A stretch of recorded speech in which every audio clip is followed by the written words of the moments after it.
Hello to all of you. Today is December the 29th, 1917. Getting ready to go into a brand new year.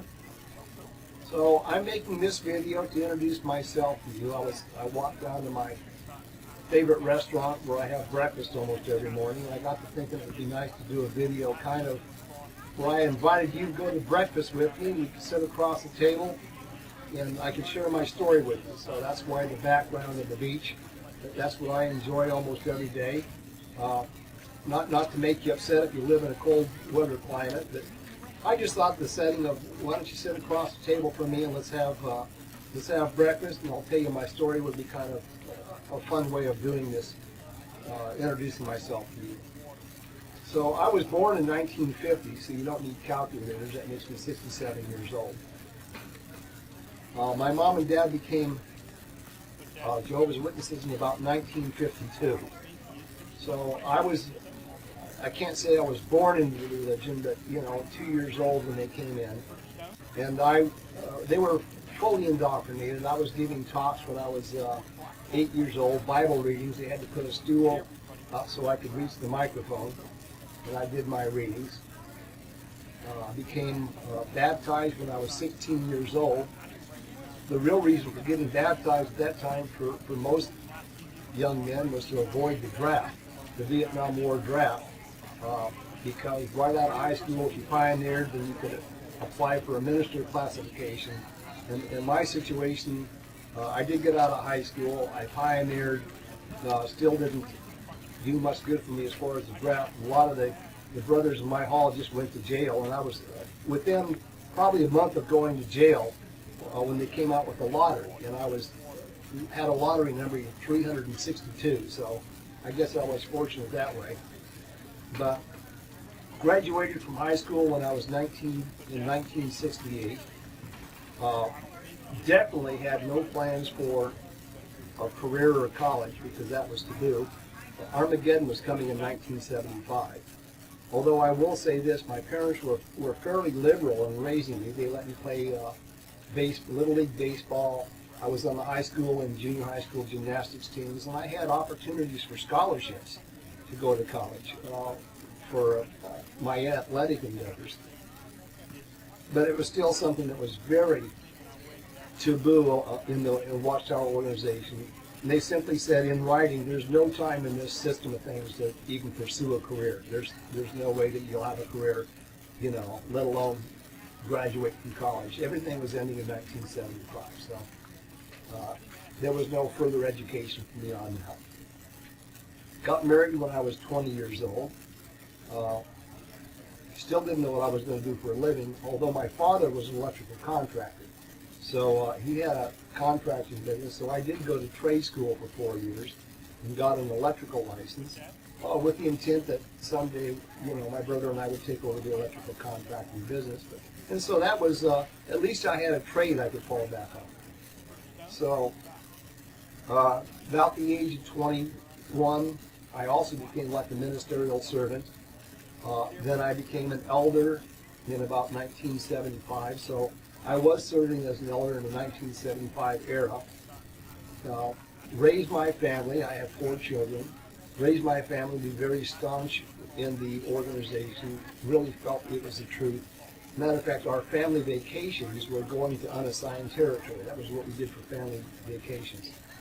We would go up to like Idaho and the Dakotas, and I really enjoyed talking to the Mormons. That was the way to go. And then, as it would happen, we did an electrical contracting job for the company that invented basically the chip, radio frequency identification chip. You've seen of the chips that they put in cats and dogs, and if the dog or cat gets lost, they can scan it and have the owner's identification. Well, the company that was the first one to develop the RFID chip, I became like the 4th employee of that company. And as a matter of fact, a lot of my patents, I have 11 U.S. and foreign patents. Many of the patents are related around radio frequency identification. So things were going well. Actually was making some pretty good money even without a college degree. I was now in the sales field of radio frequency identification and actually came up with a couple of patentable ideas. Some people ask, have we ever probably used one of your patents? And I say, yeah, you probably have. I won't go into that now because it's not really important. But then in about I guess it must have been about 1990, I was hit with a question at the door. Why are Jehovah's Witnesses the only ones that teach that Babylon was destroyed in 607 when everybody else says it was 586? I thought it was kind of a benign question, but I'll look that up and have an answer for you. So for about 7 years, I researched the 586-607 thing. I even flew to London. I went to the Museum of History there where they have the Nabonidus Chronicle and stuff. Flew to London and wanted to talk to the head of the Babylonian department there. And would you have it? As soon as I walk in the door, I go to the Babylonian exhibit and it's closed for 2 weeks. So I talked to the information desk and I said, I flew over here from the United States to discuss a very important topic to me. I said, I'm one of Jehovah's Witnesses and I'm researching the destruction of Jerusalem by the Babylonians. And she said, well, just a minute. And she got the curator of the Babylonian exhibit who gave me a private tour. And I can tell you that when I was done asking my questions, I knew that Babylon was not destroyed in 607. But I figured, all right, well, Jehovah will straighten it out in his own due time. So I lived with that knowledge for years and years and years. But then one day, as I'm still researching the subject, there's a chapter that comes up from a book written by Raymond Franz, former governing body member, in his book Crisis of Conscience, where he discusses where this information, historical, archaeological, scientific information, was delivered to the governing body about the destruction of Jerusalem being in 586. So in his book, Raymond Franz says that he and his secretary went to Brown University and interviewed Professor Sachs, who was the foremost authority on the subject. And that when they left there, they knew that 607 was wrong also, but the governing body had decided they'd lose too many people, so they would try and write some type of rebuttal to all the information. Well, the bottom line is, though, when I found out, I'd always said, Jehovah will take care of this. When I found out that the governing body knew that 607 was wrong and decided to cover it up, that was it for me. So I left the Watchtower organization in about the year 2000 is when I left. So now here we are. Why am I doing this website? Well, I'm still interested in the XJW community. I find a lot of the stories of people heartbreaking. Recently, when they let people go at Bethel, when they had the big layoff at Bethel, where there's people who've been in the work for years and years and years, and they were basically said, well, go out, be well fed, and be happy. No career, no education, no possibility of finding their way in the world. There's stories like that over and over again. So my heart really goes out to those who were deprived of a college education and pursuing a career. All right. So I thought, what can I do to help? So here's what happened to me. About 5 years ago, the royalties of my patents run out in about 2022. And they provide a very nice living. I said to myself, what am I going to do when the royalties run out? What am I going to do to maintain my lifestyle?